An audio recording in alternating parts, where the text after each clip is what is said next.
doctors, from working, from people attending funerals and seeing gravely ill McDonald, relatives. it being 2 p.m, questions without notice. Senator Pratt. My question is to the Attorney-General, Senator Cash. In an article this morning, Australian entitled "Feds Muscle Up on Borders," the Attorney-General warned state governments they may once again face High Court challenges to force their borders open. Given the Morrison-Joyce government has now spent more than $1 million— Senator Pratt, on my right, I have repeatedly asked for silence during questions. Could you commence from the word "given"? Senator Pratt, I got the preface to the question. Thank you. Given the Morrison-Joyce government has spent more than $1 million on taxpayers' money supporting Clive Palmer's High Court challenge to the West Australian borders, will the minister now guarantee that the Morrison-Joyce government will not spend any more taxpayers' money on challenging Western Australia's border decisions? The Attorney-General, Senator Cash. Well, thank you, Mr President, and I am so glad that Senator Pratt read that article. And Senator Pratt, can I say, the journalist completely sensationalised what was said. Let me be very clear to you. Let me be very clear, because what we have is Labor in Western Australia, and my Western Australian Liberal colleagues would understand this. These are just more Labor lies. Let me be very clear, Senator Pratt, for the Channel 7, the Channel 9, the ABC and the Channel 10 News tonight. The Commonwealth will not challenge Western Australia's border closures in the High Court, and we will not in any way support Clive Palmer. Can I be clearer? I do not believe so. What we are doing, Mr President, what we are doing is working with the states and territories through the National Plan. That is what we are doing, working with the states and territories to implement the National Plan to reopen. And on any analysis, and my Western Australian colleagues would agree with me, we have actually done incredibly well in Western Australia. Mr McGowan has done incredibly well in keeping COVID-19 out of Western Australia. But the states and territories have now agreed to the National Plan.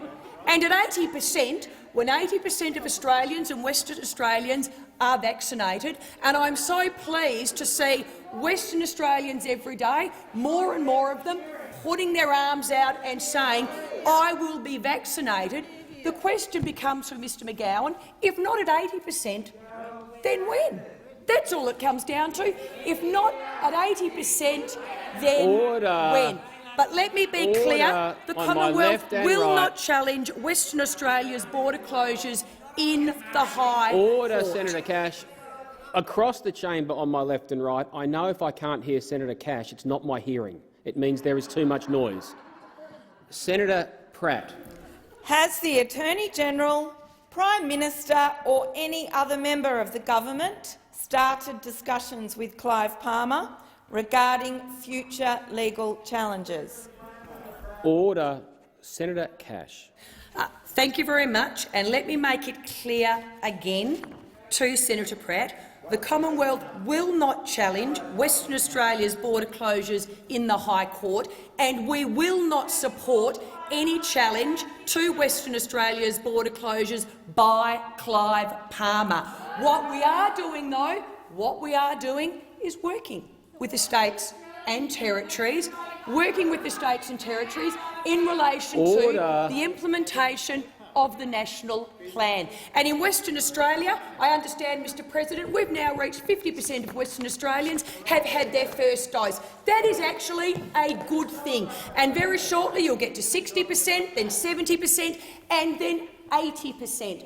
And once we're at 80%, the question does become, what do we all do at 80%? But we are working with the states and territories, as agreed, through the National Cabinet to implement the National Plan for reopening. Order on my left and right. Order. Senator Pratt, final supplementary question.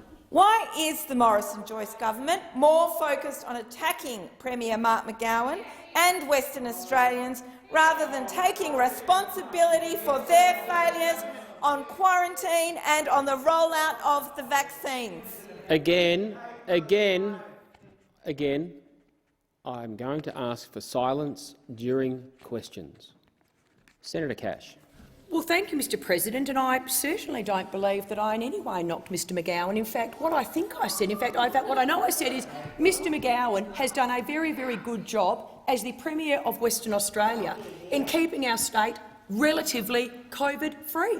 I commend Mr McGowan for the work that he's undertaken, and that is why the National Cabinet has agreed to the National Plan for reopening. That is why the Prime Minister, every day, he goes out and he says to Australians, you understand that sticking to the National Plan is the key to getting back to as normal life as we can whilst living with COVID-19. And as I said, it is very pleasing, Mr President, that over 50% or 50% of Western Australians have now received their first dose of the vaccine. That is a good thing, and we want to see more and more Western Australians receive that first dose so that we can eventually do what the National Plan says and Cash, live time with for the answer has COVID-19. expired. Senator Hughes. Thank you, Mr President. My question is to the Minister representing the Prime Minister, Senator Birmingham.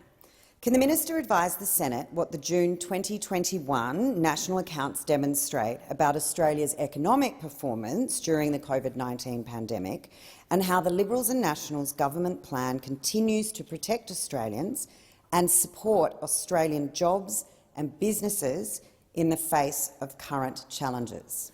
The Minister representing the Prime Minister, Senator Birmingham. Thanks, Mr President. I thank Senator Hughes very much for her question. And, well, Mr President, although we continue to be in the middle of a global pandemic, the greatest economic shock that Australia and indeed the world have faced since the Great Depression, the Australian people and the Australian economy continue to show enormous levels of resilience. As we look at the recent period of time reflected in the national accounts figures released today, it shows that during that quarter, even with 29 days of lockdown occurring across at least one part of the country, indeed including 5 out of 8 jurisdictions across that quarter, we still saw strong economic growth. Real GDP growing by 0.7% in the quarter, to be a record 9.6% higher throughout the year. This was clearly well above median market expectations. And this rise in GDP was broad-based encompassing household consumption, public final demand, business investment and dwelling investment, all contributing to growth across the quarter. Our economy does, of course, continue to face significant challenges at this point in time, especially across those states still in lockdown. But it is an economy that remains bigger than it was before the lockdown. And although the Delta virus is challenging us, just as it's challenging those who struggled with COVID last year, such as the US or UK, or challenging those struggling with the Delta strain this year, such as our friends in New Zealand or others, we absolutely have the economic support in place, some $311 billion providing income support, business support and assistance, which will ensure that Australia, if we stick to the plan, getting vaccinated, reopening, is going to continue to have health and economic outcomes, very much the envy of the world through these most challenging of times. Senator Hughes, a supplementary question. Thank you, Mr President. Minister, how does Australia's economic and health performance during the COVID-19 pandemic compare internationally? Senator Birmingham. Mr President, indeed, Australia's health and economic performance have been world-leading. We were the first advanced economy in the world to see both the size of our economy, our GDP, and our employment market jobs levels surpass those pre-pandemic levels. More than 1 million jobs have been created across the Australian economy since May last year, and with an estimated 160,000 more Australians in work than before the pandemic, notwithstanding the current lockdown challenges and difficulties. Our unemployment rate decreased for 9 consecutive months, falling to 4.6% in July. And in terms of health outcomes, while we've tragically seen millions of deaths occurring overseas and still significant daily deaths around the world, in Australia we've saved an estimated 30,000 lives as part of that health response. Tragic though the loss of life is in Australia, there is much to be proud of in terms of the way we have managed this pandemic and managed to do so saving the lives and livelihoods of so many of our fellow Australians. Senator Hughes, a final supplementary question. Thank you, Mr President. How can all Australians play their part in delivering the national plan agreed by National Cabinet, and why is this critical to ensuring confidence in our recovery and securing Australia's future? Senator Birmingham. Mr President, our national plan is about safely opening up, safely ensuring that Australia can return to a greater level of pre-COVID normality than was the case. It's about a plan to provide confidence for business, confidence that states doing it tough like right now, like New South Wales, can see restrictions ease as vaccination rates climb, but equally confidence that states like my own in South Australia, Western Australia or elsewhere, who have continued to successfully suppress COVID in highly suppressive ways, are equally able to see a normalisation, including ultimately a normalisation of travel arrangements as they too hit higher and higher vaccination rates. How Australians help us to get there is to keep turning out in record numbers getting vaccinated. Yet again, we saw huge numbers of vaccinations occur across the country yesterday, more than 330,000 doses administered, running at a per capita rate in excess of what the UK or the US have achieved at any point of their vaccine rollouts. It's a rate we're determined to help expired. Senator McCarthy. Mr President, my question is to the Minister representing the Minister for Health, Senator Colbeck. Does the national plan require First Nations vaccination rates to match the rest of the Australian population before reopening?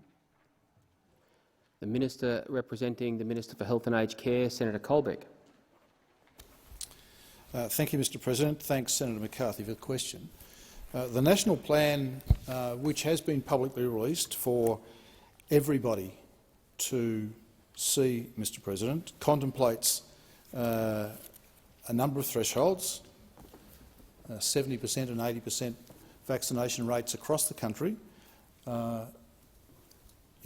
to facilitate a staged process to safely open up the Australian community again, to facilitate movement, to reactivate our economy in support of all Australians, Mr President. It doesn't discriminate against Indigenous or any other community, to be frank, Mr President. We want to see vaccination rates in every single community as high as possible. We urge that, Mr President. And with respect to Indigenous Australians and their vaccination, that's why we prioritised them understanding the sensitivities that existed with respect to Indigenous communities. That's why we opened vaccination to Indigenous Australians in Phase 1B on the 22nd of March last year, Mr President. That's why we did that. We made vaccines available to Indigenous Australians very early in the piece, Mr President. Very early. Senator Colbeck. I have Senator Watt on a point of order. On relevance, Mr President, this was deliberately a very tight question about whether the plan requires First Nations vaccination rates, and we haven't had an answer on that yet. Well, with respect, I think Senator Colbeck, I was listening very carefully because I appreciate it was a very short, sharp question. Senator Colbeck, I believe, addressed that by saying the plan did not discriminate, I believe was the phrase he used. I believe to go any further would be requiring me to instruct a minister how to answer a question, but I believe he's being directly relevant through his answer thus far. A question can be debated after question time. Senator Colbeck. Thank you, Mr President. The plan seeks to see all Australians vaccinated as soon as possible. And can I, Mr President, join with Senator Dodson in his condemnation over the last 24 hours or so, in an article that I've seen today, of those who are peddling anti-vaccine messages into Indigenous communities. I agree with Senator Dodson fundamentally, Mr President, and the government will continue to work with Indigenous communities, with state governments, with the ACCHOs, in the interests of getting as many Australians, including Indigenous people, vaccinated as possible. Has expired. Order. Senator McCarthy, a supplementary question. Will the Morrison government guarantee First Nations vaccination rates will match those of the rest of the population before reopening at 70% and 80%, Minister? Senator Colbeck. Thank you, Mr President. Mr President, the whole concept of the plan is to ensure that we can safely open the Australian community for all Australians, including Indigenous Australians. It's very important. We understood right from the outset the importance and the vulnerability of Indigenous Australians. That's why we set up a specific task force to work with Indigenous Australians to support them through the pandemic. That's why we prioritised Indigenous Australians in Category 1B of access to the vaccine, and that access was made available immediately. 1B opened on the 22nd of March this year. So Indigenous Australians have and continue to have priority access Senator Colbeck, I have Senator Watt on a point of order. Senator Watt. Again, on relevance, Mr President, these have been deliberately tight questions, and this one's about whether the government will guarantee First Nations vaccination rates. I won't read the entire thing out. But I appreciate that, Senator Watt, and I've been listening carefully. This would not be an appropriate question to talk about a general national commentary on the national plan or vaccination, but while the minister is specifically addressing Indigenous Australians' rates of vaccinations and programs, I think that is directly relevant. There's an opportunity to debate the question after question time, but I can't instruct him on a particular word in a question. But by remaining tightly relevant to the terms of the question and the subject matter, I believe that it qualifies as directly relevant. Senator Colbeck. Thank you, Mr President. So we will continue to work with the Indigenous communities to ensure that their vaccination rates are as high as possible.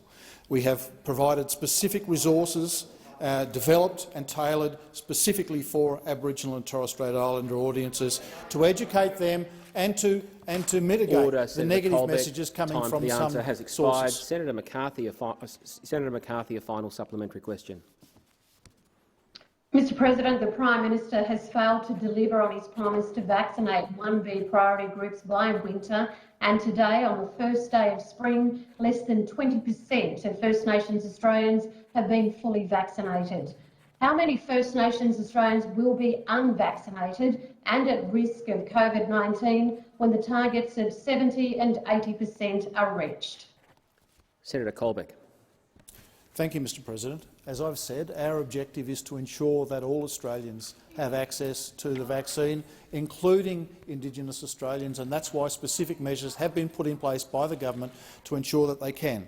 We continue to work closely with the ACCHOs, who I have to say are doing a really good job in working with Indigenous communities. I again condemn the negative messages being spread into some Indigenous communities, and I'm sure, Senator McCarthy, you would join me in doing that, that are frightening Australian Indigenous people off being vaccinated. We are working with those communities. We are working with those communities.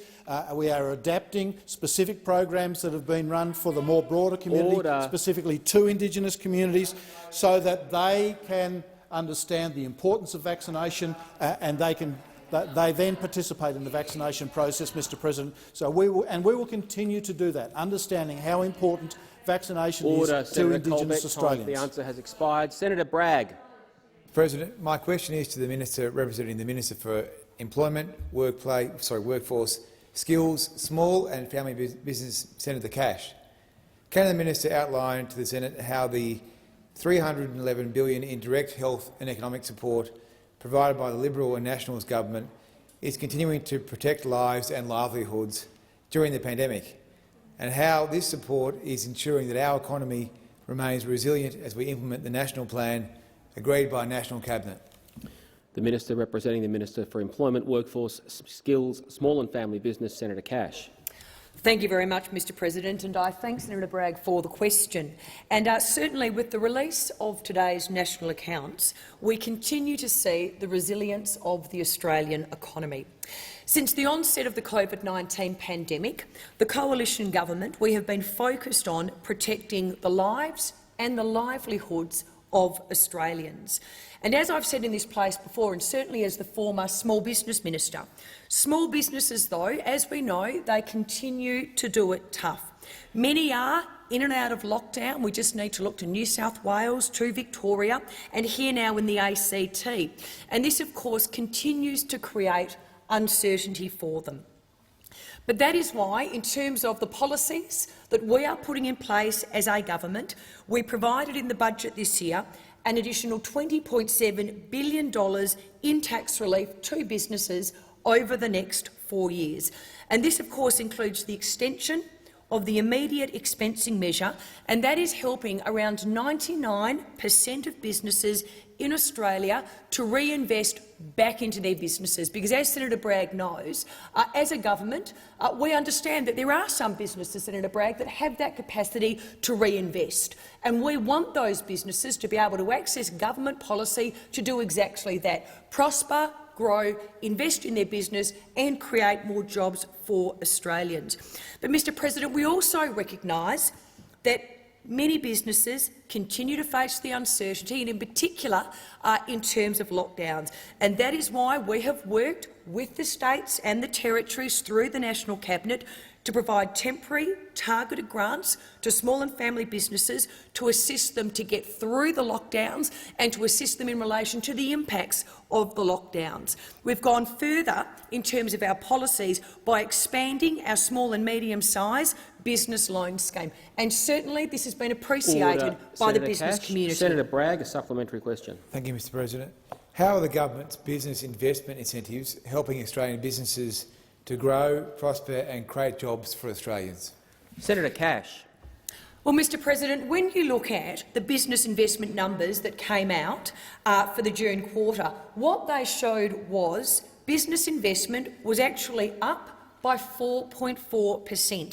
And importantly, non-mining investment was up by 6%, and it's now up by 15% for the year. This is actually the strongest growth in non-mining investment in more than 13 years. That is a good thing for this sector. And the significant increase is a result of our government's measures to incentivise businesses, even during these challenging times, again, to invest back into themselves through the immediate expensing measure. If you look at order books across Australia, they're actually filling up. And again, that is a good thing for those businesses who have that capacity to invest. They're replacing old equipment with new equipment, utilising the government's policies. And what this does is assist in their efficiency and ultimately their productivity. Senator Bragg, a final supplementary question. Thank you.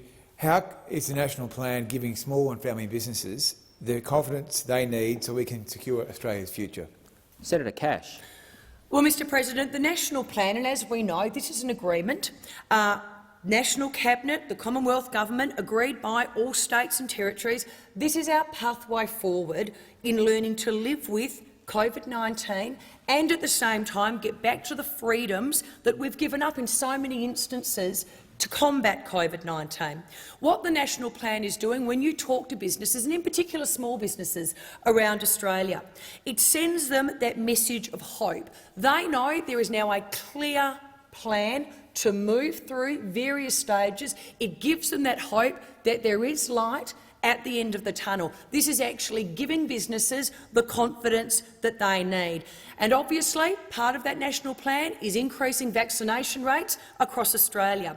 In the last 14 days, we've seen over 3.7 million vaccinations across our nation. That is a good thing, and Australians, they should be commended for that. Senator Griff. Thank you, Mr President. My question is to Senator McKenzie, representing the Minister for Agriculture in Northern Australia. 3 years ago, more than 100 dogs died as a result of eating a particular brand of dry dog food. Since then, no effective action has been taken. Now, in fact, in recent weeks, there's been a spate of dog deaths linked to tainted raw pet meat. Now, pet owners have been waiting for more than 3 years since the last Senate inquiry that I instigated to see action on pet food safety. Now, we have been advised that the report of the Minister's Pet Food Working Group would be considered by state agriculture ministers last month, and now it seems this won't happen until next month Maybe. Minister, why have Agriculture ministers still not met to discuss this report? What is the delay, and why isn't there more urgency, given that we keep having more dog deaths while we wait? The Minister representing the Minister for Agriculture in Northern Australia, Senator Mackenzie.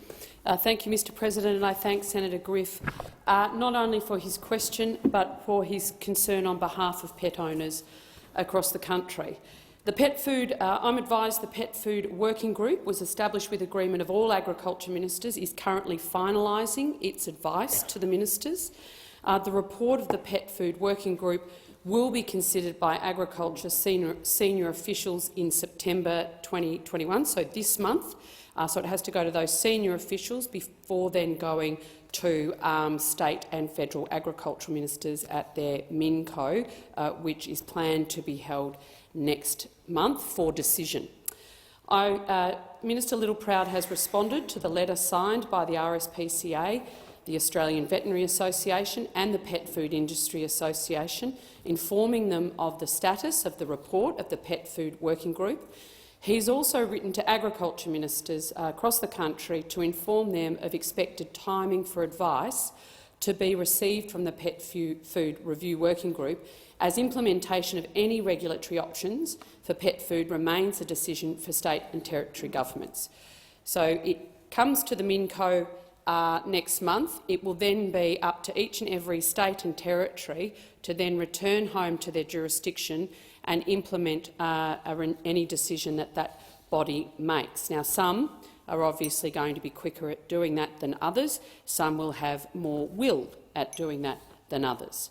When making their decision, Minister Littleproud has asked ministers to consider the working group report and the desire by many for a positive outcome for pet and pet owners when deciding on the best way forward to ensure the safety of pet food. He is also aware of the report of deaths in pet dogs linked to the consumption of raw pet meat from a knackery in Victoria. Since the end of May, it has been reported that at least 24 pet dogs have died and 68 have been hospitalised in Victoria. Senator Griff, a supplementary question. Thank you, Mr President. Minister, the RSPCA, the Australian Veterinary Association and the industry peak body, the Pet Food Industry Association, have also taken issue, of course, with the delayed reforms, and they are particularly calling for a mandatory standard and mandatory recalls, as the Senate inquiry recommended. Will the states entertain these particular recommendations, or are they doomed? Senator Mackenzie. Thank you, Mr President, and thank you, Senator Griff. Well, as I outlined in my previous answer, this will be a decision for state and territory ministers whether to adopt mandatory or voluntary regulatory framework. So that decision obviously isn't going to be made till next month, so it's a bit premature to be making a call on that. That's obviously a decision for those ministers in that forum. But the bodies you spoke about, the RSPCA, the Australian Veterinary Association and the Pet Food Industry Association's concerns have been made clear, not just to the Federal Agriculture Minister, but I imagine to jurisdictional ministers as well. Agriculture Victoria and PrimeSafe, as the responsible regulatory agencies in Victoria, led the investigation to the dog deaths and hospitalisations I mentioned in my earlier answer, and they found that there was a toxin found in native plants in Northern Australia has been confirmed as the cause. Senator Mackenzie. Senator Griff, a final supplementary question. Yes, Minister, I appreciate what you're saying and the fact that the states do have the final say, but a key issue has been no proper mechanism on a national basis for mandatory recalls. Should the states opt not to do what the industry associations wish to do, would you or would the minister consider dealing and working out some format that could work on a national basis? Senator Mackenzie. Thank you, Mr President. Well, there are strong food safety regulatory controls in place to prevent pet meat entering the human food supply chain, but I do appreciate you are speaking about the animal food supply chain. Responsibility for the domestic oversight of raw pet meat and processed pet food sits with the states and territories. The Commonwealth's responsibilities extend to regulation and certification of exported pet food and addressing the biosecurity risks of imported pet food. As I said, the minister has welcomed the parliamentary inquiry into pet food industry, and our government's response to the recommendations was tabled in Parliament on the 18th of June. And your report considers the report that is coming before senior officials and the Agriculture Ministers over coming months considers the recommendations of your Senate committee report and will include regulatory and non-regulatory options to manage the health and safety of pet food in Australia. Senator Canavan. Thank you, Mr President. My question is to the Minister representing the Minister for Infrastructure, Transport and Regional Development, Senator Mackenzie. Can the Minister inform the Senate of the ongoing investment by the Liberal and Nationals government into water infrastructure projects in Queensland? The Minister representing the Minister for Infrastructure, Transport and Regional Development, Senator Mackenzie. Thank you very much, Mr President. Thank you, Senator Canavan, for your question and your continuing champion of critical water projects for Queensland. Providing vital infrastructure to regional Australia is key to our nation's recovery from COVID-19, and getting water infrastructure out into regional Australia will provide them for a great platform to grow and prosper. We need it for the businesses that underpin our regional communities, create local jobs and support the way of life of thousands of regional Australians who wouldn't want to live anywhere else other than, I would say, Senator Canavan, in central Queensland, with respect to you and your colleague. The Liberal National Government is getting on with the job of building new water infrastructure to meet the needs of regional Australia. Projects such as Rookwood Weir and the proposed Urannah Dam are key elements to delivering for regional Australians who rely on vital water infrastructure. Since the establishment of the National Water Grid Fund in 2015, the Australian government has committed $1.9 billion towards water infrastructure projects in Australia, 30 construction projects, 8 of which are complete, 6 are underway, and a further 8 are expected to start construction in this financial year. Major projects under construction include the Rookwood Weir, a $183.6 million Australian government commitment that will support 200 jobs during construction, and the Mareeba Dimboola Water Supply Scheme, an $11.6 million Australian government commitment due for completion in early 2022. When we come to the Emu Swamp Dam, a project near Stanhope, constructing a 12-gigalitre dam on the Severn River. The dam will increase water security and provide growers with the confidence and certainty to expand agricultural production. Further, we've committed $4.8 million in Queensland through the Grid Connections funding pathway. This is an initiative about driving the construction of smaller-scale projects to improve water security and reliability right across the nation. Order. Senator Canavan, a supplementary question. Thank you, Mr President. What are the benefits of projects such as Rookwood Weir and the proposed Urannah Dam, especially in terms of supporting reliable power and jobs in North Queensland? Senator Mackenzie. I want to acknowledge the efforts of my National Party colleagues in the other place, the member for Dawson, George Christensen, and the member for Capricornia, Michelle Landry, who've been both very, very strong advocates for the Rookwood Weir and the Urannah Dam project. The proposed Urannah Dam project will be transformational, as it will open up vast tracts of high-use agricultural land and create more than 1,800 jobs during construction and in operation. It will provide vital water security to the region and additional water storage of up to 1.5 million megalitres and facilitate an irrigation project of up to 25,000 hectares. Water for the project will underpin the need of the Burdekin's beef, sugar, fruit and vegetable industries, keeping our farmers producing the top-quality foods they're renowned for. The planned Urannah Dam will also be a hydro power station that will help back up the solar power and renewables in the regions, and it will back up the power needs of North Queensland for approximately 8 hours. We've also committed an additional $7.5 million to the Rookwood Weir project. Senator Mackenzie. Senator Canavan, a final supplementary question. Thank you, Mr President. How is the development of water infrastructure more broadly enabling growth in regional Australia? And why is this important to unlocking the value of our regions to help secure a recovery from COVID-19? Senator Mackenzie. Well, We are growing regional Australia by adding the one ingredient you must have to grow anything, and that's water. In the 2021 budget, the Liberal and Nationals government invested a further $258 million from the $3.5 billion National Water Grid Fund. This includes funding towards 12 new priority water infrastructure projects, and since 2015, our government has committed $1.8 billion for 30 projects. Our investments will provide water into the future and unlock the economic potential for new and expanded agriculture. New or augmented projects include the Yarralabadella Southern Storage Project in New South Wales, the Werribee Irrigation District modernisation and recycled water on the Bellarine, the project in Victoria, the Warwick Recycled Water for Agriculture Recycled Water Treatment Upgrade Project in Queensland. And we've also delivered 8 projects that are fully operational in South Australia and the Scottsdale Irrigation Scheme in Tasmania. Our investments will secure the future of the regions. Senator Hanson-Young. Thank you, Mr President. My question is to the Minister representing the Prime Minister, Senator Birmingham. Morrison government MPs have asked the Prime Minister to fund chaplains in every school to allay young people's concerns about climate change. Minister, does your government seriously believe it's climate experts and activists that are robbing children of hope? Is it your government's view that the best way of dealing with climate concerns is with religion and prayer? The Minister representing the Prime Minister, Senator Birmingham.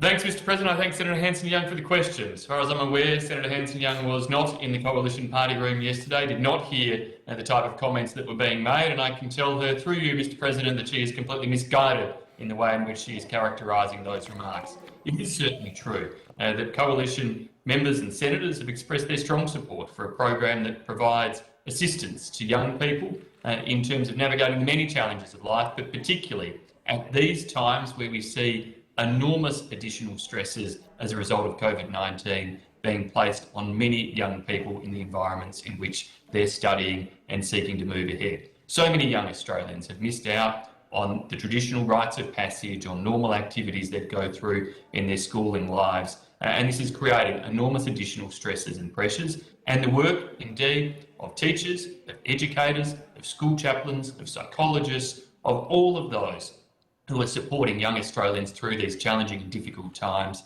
is to be commended and indeed to be supported in terms of the assistance they're providing. Now, young Australians know that there are many different challenges they face in the world, but of course, for them individually to get ahead, what's most important is for them to receive the opportunities of education and the opportunities of employment. And as a government, our focus very clearly is on delivering those opportunities. And when it comes to tackling climate change that you raised, Senator, it's about making sure that we tackle it in ways that don't hurt the opportunities for young Australians to get a job. Our technology, not taxes approach to tackling climate change is about ensuring Australia's economy transitions in ways that give young Australians the best possible opportunity to still get a job, to still live in a country with one of the best living standards in the world, but to do so while we drive ourselves towards the ambition of net zero emissions. That's the best pathway forward to give hope and opportunity to young Australians, to give them a job, to give them the support that can give them confidence to succeed. And we're time for the answer so many jobs. Senator Hanson-Young, a supplementary question. Thank you, Mr President. The US, UK and the world's leading scientists are pleading with the Australian government to commit to a stronger 2030 target ahead of the COP summit in Glasgow in November. Will you be sending chaplains to Glasgow to allay the concerns of world leaders? Senator Birmingham. Mr President, you know, the Greens come in and pretend that they want us to take issues seriously and then feed up drivel like that. The reality is we're going to go to Glasgow with some very strong messages, We'll go to Glasgow with the strong message that Australia, in terms of our Kyoto 1 target and our Kyoto 2 target, has met and exceeded those targets. That unlike many countries in the world, when we've made a commitment, we've delivered upon it. We'll go to Kyoto with firm policies that we've outlined in terms of our investment in renewable energies, our investment in other technologies, but crucially the stretch goals we've outlined that don't just talk about how to get to net zero, or don't just talk about achieving net zero, but talk about how to get to net zero. How to get to net zero through investment in hydrogen, how to get to net zero through investment in low emission steel, in low emissions aluminium, how to get to net zero through investment in soil carbon. We'll be going to Glasgow with very clear policies, very clear plans and a track record that frankly exceeds that Senator of the Birmingham. other countries. Time for the answer has expired. Senator Hanson-Young, a final supplementary Thank you, question. Mr President. Will the government rule out funding more chaplains as a way of dealing with young people's legitimate climate concerns and instead put a halt to the expand of fossil fuels and a proper 2030 target? Or is your government's new policy on climate change thoughts and prayers? Senator Birmingham. Well, Mr President, the pre-scripted question there from Senator Hanson-Young, no doubt designed to be able to distribute it on social media platforms, but not listening at all to the answers that I've given today. The answers I've given today are outlining exactly what we intend to take to Glasgow in terms of our ambitions to drive towards net zero, but more importantly, our plans, our track record, plans and track record that show Australia doesn't just make vague promises, Australia delivers on our promises. Australia is investing as a nation in terms of investment that sees us have investment in renewable and rooftop solar at rates far and above much of the rest of the world. In terms of investment by government in the technology changes that will drive us forward as a country while preserving the job opportunities for young Australians. That is what the Greens should be caring about, getting that mix right that gives us a low emissions pathway, but also ensures young Australians can still have the job opportunities that our government has delivered in record numbers. And we have seen, as I said in an earlier answer today, a million jobs generated recently, and our aim is for many more. Expired. Senator Patrick. Thank you, Mr President. My question is to the Minister representing the Minister for Defence.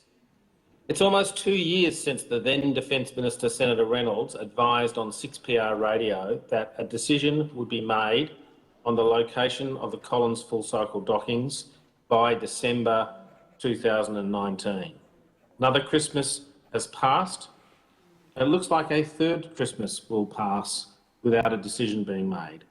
What is standing in the way of a decision being made, and when will the uncertainty associated with the Collins workforce down in Adelaide be resolved? The Minister representing the Minister for Defence, Senator Payne. Thank you, Mr President, and I thank Senator Patrick for the question and some advance notice of the topic. May I say, in response, Mr President, I disagree with the point Senator Patrick made at the end of his question. The government's been very clear in relation to the activities both in South Australia and Western Australia, which are vital to the sustainment of the submarine fleet. The decision has not been made in relation to the future location for Collins-class submarine full-cycle docking, and it is the view of the government that we should consider the options that are put to government after full examination by the appropriate agencies in due course, and we will do that, as we have consistently said. And I want to assure the Senate and assure Senator Patrick that a decision on Collins-class submarine full-cycle docking location doesn't impact on the currently planned work on the life of type extension activities for the Collins-class submarine. It is important that the process that is underway is allowed to conclude, and when an announcement is ready to be made, it will be made. It will be made based on what is in our national interests after the proper consideration of all of the relevant information and advice that is brought to government. Senator Patrick, a supplementary question. Thank you, Mr President.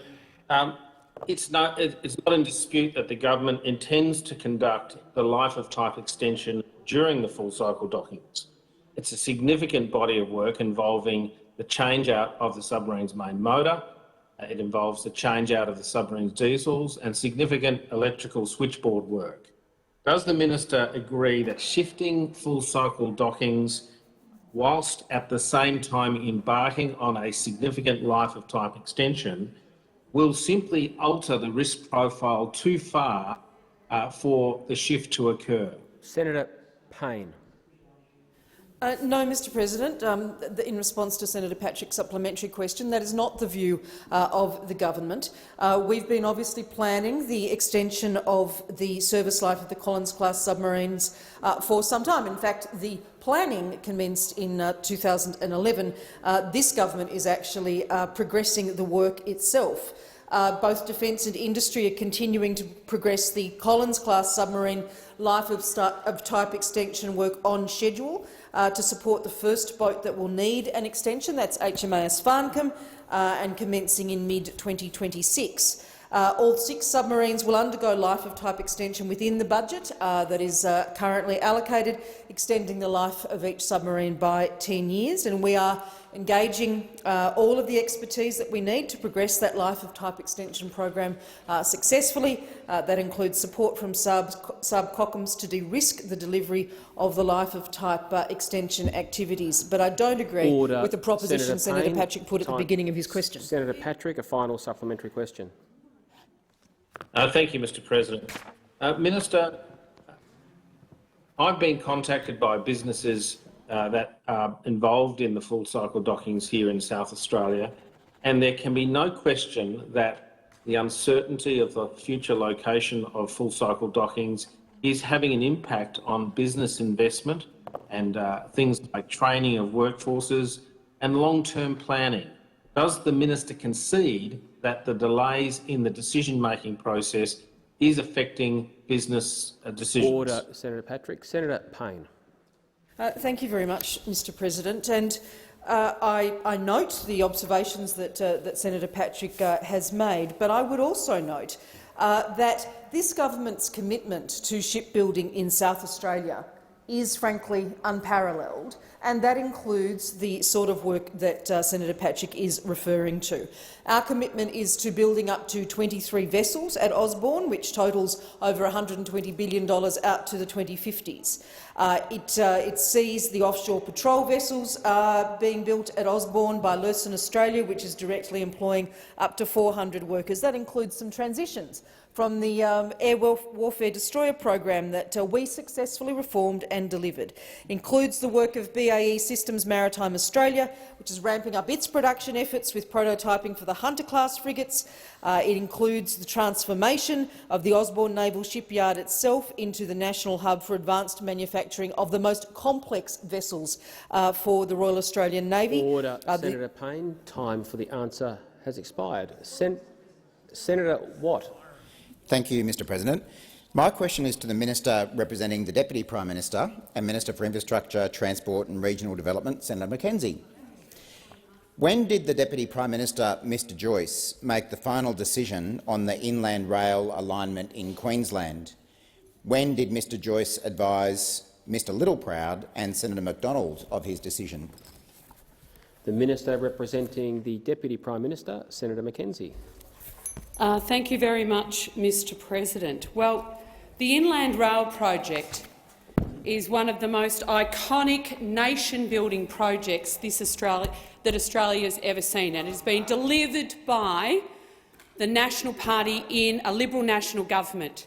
Warren Truss announced the project as Infrastructure Minister, and since then it is a very proud government that has stood by and watched this project proceed through the various iterations to see its fulfilment. We've now got track being laid out right through northwest New South Wales as it makes its way north and south between Brisbane and Melbourne. It's a once-in-a-lifetime investment in regional Australia, and as the current Deputy Prime Minister calls it, it will be absolutely a corridor of commerce. And I know some of senators who take an interest in regional Australia's growth and development will have seen a fantastic— Order, Senator McKenzie. Senator Keneally on a point of order.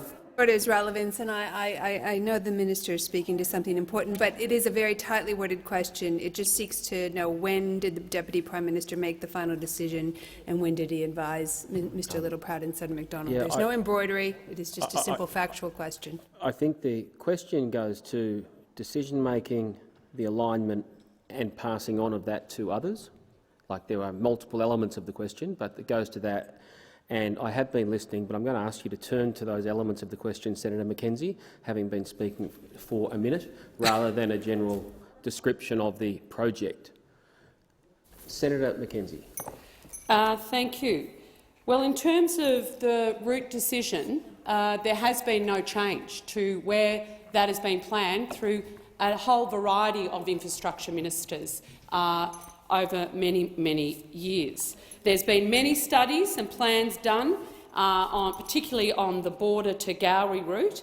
Cabinet have agreed to a route, and we as a government are sticking to that. I don't know. We don't need more reviews into this. The local community has been consulted. The local MPs have been consulted. And my understanding is that— Senator Mackenzie, I have Senator Keneally on a point of order. Again, relevance. It was a very specific question. When did the Deputy Prime Minister make the final decision? I think, with respect, the question did ask that. It asked about the alignment and it asked about whether others were advised.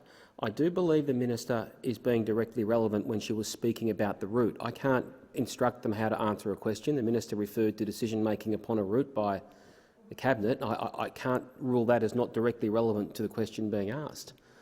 Senator Mackenzie. Thank you very much. Well, I'm very happy to table the alignment of the Inland Rail route that's been agreed for a long period of time, and that is actually— Cabinet has re-examined that and absolutely backs the decision of infrastructure ministers and the current route as it stands, and that will not be changing. Order. Senator Watt, a supplementary question. Thank you, Mr President. It's been reported that, along with Senator McDonald, Mr Joyce recently met with community groups who felt misled by him over the Inland Rail route. Did Mr Joyce indicate at this meeting with community groups in Mr Littleproud's electorate or to his Nationals colleagues that he would consider an alternate route? Senator Mackenzie. Well, Senator Watt, I've been very clear, as has the Deputy Prime Minister, as has the Deputy Leader of the Nationals.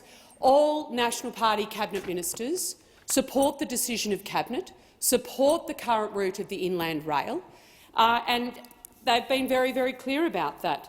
We want to go to what is clear also is that Labor has opposed the Inland Rail from the Senator Mackenzie. start. Senator Watt on a point of order. Thank you, Mr President. I'll leave aside the misrepresentation Senator Mackenzie just made, given Labor started this whole project. Senator Watt, please come to the point of order. The point of order is relevance. The point of order is relevance. The question is about the meeting that Mr Joyce had with Senator McDonald and community groups and what was said to those community groups in that meeting. The minister answered that part of the question, or was answering that part of the question, by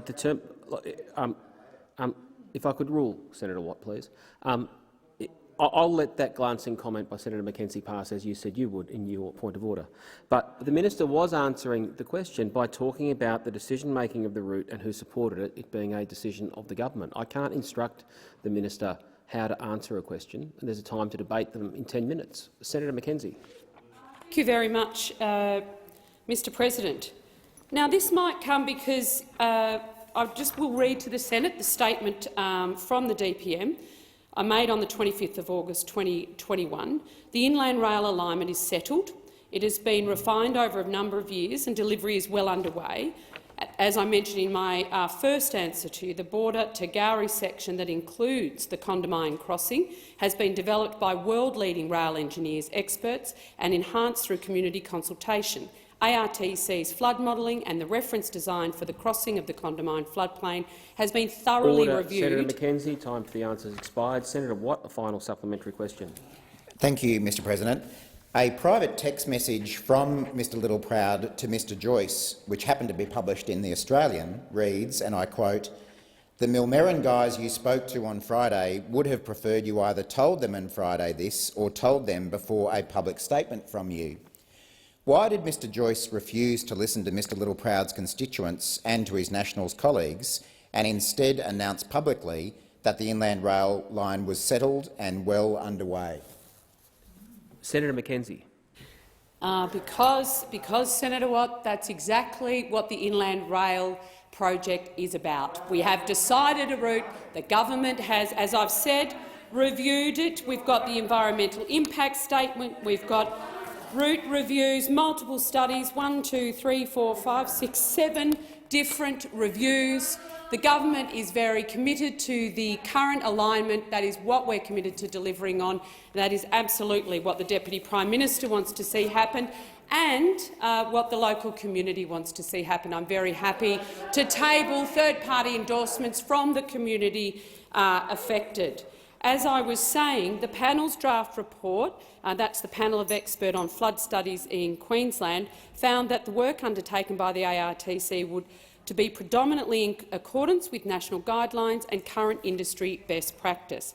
The Border to Gowrie section has been subject to multiple studies and reviews. In 2020, a further independent assessment Senator confirmed— McKenzie, time for the answers expired. Senator Scarr.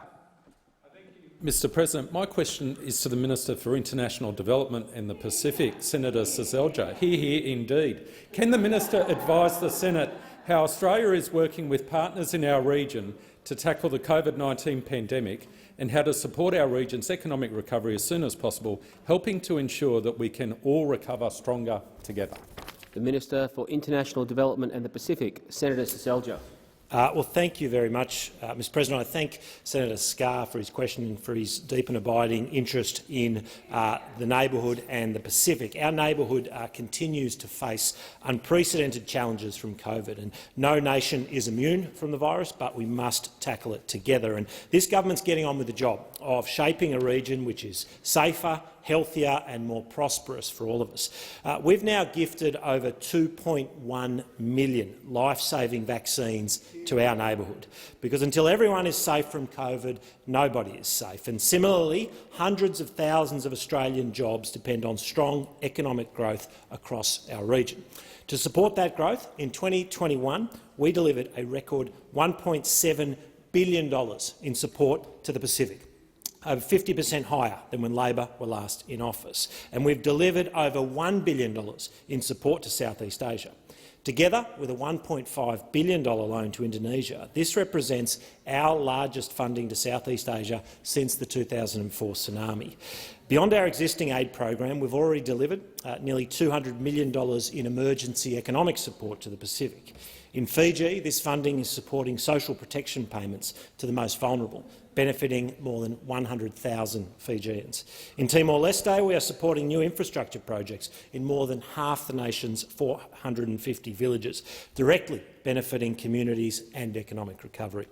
In Solomon Islands, we're improving water supplies for more than 4,000 households and sanitation facilities for over 2,000 households. And we're rolling out critical infrastructure support in the region that support Pacific nations' long-term economic aspirations. We're investing in ports, roads, airports, energy generation and transmission and telecommunications. Our high-quality loan financing is in high demand.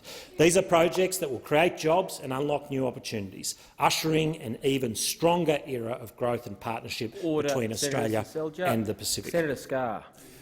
Thank you, Mr President. I'm pleased the minister touched on assistance to Fiji in particular, and I know Queensland has a wonderful Fijian diaspora. Could the minister provide further detail with respect to how Australia is working with Fiji in their fight against COVID-19, and what support is Australia providing to the people of Fiji at this critical time? Senator Seselja. Well, thank you. And Senator Scarr, you're right to reference the outstanding diaspora here in Australia, including in Brisbane. Fiji is one of Australia's closest partners in the region. The pandemic is having a grave impact on Fiji's people, but we're proud to be supporting our Fijian Vivali at this time of need. In addition to our long-standing development program, we've provided over $80 million in emergency budget support to Fiji. We are directly funding doctors and nurses in the Fijian health system, and we've donated over 860,000 Australian vaccines. Now, with our support and our vaccines, Fiji is delivering a world-leading vaccine rollout with first-dose coverage of over 95% of their target population, an incredible performance. And we now have dispatched 3 Australian and New Zealand medical teams to Fiji. These teams have helped to save countless Fijian lives. Their efforts and their sacrifices will not be forgotten. As Fiji sent its military to help Australia rebuild from the 2020 bushfires, we too are standing by our partners in their time of need. Senator Scarr.